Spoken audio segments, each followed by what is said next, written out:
नमस्कार मित्रांनो, आज आपण महाराष्ट्रातील एक अतिशय पवित्र आणि ऐतिहासिक स्थळ त्र्यंबकेश्वर ज्योतिर्लिंग पाहायला चाललो आहोत. नाशिकपासून सुमारे 30 किलोमीटर अंतरावर असलेल्या त्र्यंबकगिरी पर्वताच्या पायथ्याशी वसलेले हे शक्तिशाली आणि दिव्य स्थान हिंदू धर्मातील 12 ज्योतिर्लिंगांपैकी एक मानले जाते. तर आपल्या आजच्या प्रवासाची सुरुवात बसची वाट पाहण्यापासून झाली.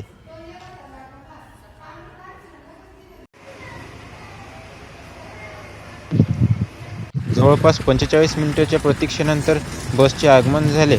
बसचे आगमन होताच बसमध्ये शिरलो. तर बसमध्ये शिरल्यावर पाहतो काय, तो रे मेरे बाप, बस हाऊसफुल. पण काही हरकत नाही, आपण ट्रिपल सीट मॅनेज करून हा प्रवास पुढे पूर्णत्वाला नेऊ. ट्रिपल सीट प्रवास केल्यानंतर आपण येऊन पोचलो आहे त्र्यंबकेश्वर बसस्थानकावर. त्र्यंबकेश्वर बसस्थानकावर येऊन पोचल्याबरोबर सर्वप्रथम आपण पेटपूजा करून घेतली. पेटपूजा झाल्यानंतर आपण लागलो दर्शनाच्या वाटेला. दर्शनासाठी रांगेत उभे राहिल्यावर आपल्याला भक्तांची तुफान गर्दी पाहायला मिळते. यातून असे लक्षात येते की आपल्याला दर्शनासाठी काही तासांचा अवधी लागू शकतो. मैदानातील कटगरे पार करून आपण आता हॉलमध्ये येऊन पोहोचलो. हॉलमध्ये सुद्धा तसेच प्रकारचे कटगरे पाहायला मिळतात. त्यासोबतच इथे भक्तांसाठी टीव्हीवर लाईव्ह दर्शनसुद्धा उपलब्ध आहे. कटगरे पार केल्यानंतर आपण मंदिराच्या प्रवेशद्वाराच्या परिसरात येऊन पोहोचलो. येथे कुंडली दोष, कालसर्पदोष निवारण, नारायण नागबली आणि इतर विशेष पूजा केल्या जातात. देशभरातून भक्त या पूजा करण्यासाठी त्र्यंबकेश्वरला येतात. मंदिरात प्रवेश केल्यावर जाणवणारे सकारात्मक स्पंदन खूपच अद्भुत असते. मंदिराच्या आत शिरल्यानंतर आपल्याला अशा प्रकारचं वातावरण पाहायला मिळते. मंदिरात प्रवेश केल्यावर घंटानाद, मंत्रोच्चार आणि धुपाच्या सुगंधाने एक वेगळेच वातावरण तयार होते. मुख्य गर्भगृहातील शांतता आणि देवाच्या मूर्तीसमोर उभे राहिल्यावर जाणवणारी भक्तीची शक्ती खरोखर शब्दात सांगता येत नाही. हा आहे मंदिराच्या आतमधला टॉप व्ह्यू.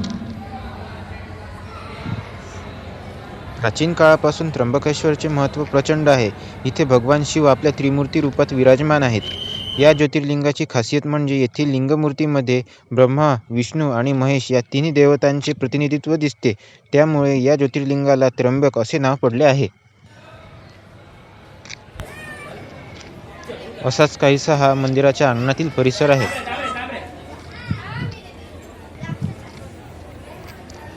त्र्यंबकेश्वर हे फक्त ज्योतिर्लिंगच नाही, तर येथे गोदावरी नदीचा उगम आहे. ब्रह्मगिरी पर्वतापासून सुरू होणाऱ्या गोदावरीला दक्षिणेची गंगा म्हणतात. या पवित्र स्थानामुळे या परिसराला अधिक आध्यात्मिक महत्त्व प्राप्त झाले आहे. हे मंदिर काळ्या दगडात बांधलेले असून नागरा शैलीतील अप्रतिम कोरीवकाम आजही त्याची प्राचीनता व दिव्यता दाखवते. मंदिराचा गोपूर, मुख्य मंडप आणि सभा मंडप यामध्ये केलेली शिल्पकला अत्यंत देखणी आहे.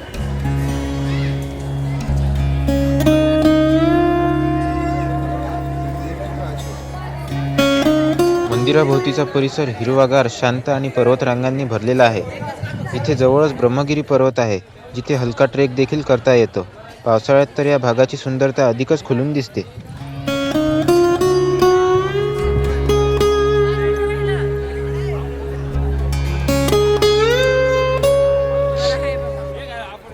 तर मित्रांनो, हा होता माझा त्र्यंबकेश्वर ज्योतिर्लिंगाचा अनुभव. जर तुम्ही अद्याप इथे आले नसाल तर एकदा तरी या देवस्थानाला भेट द्या. या ठिकाणी येऊन मनाला मिळणारी शांती आणि भक्तिभाव खरोखरच अविस्मरणीय आहे.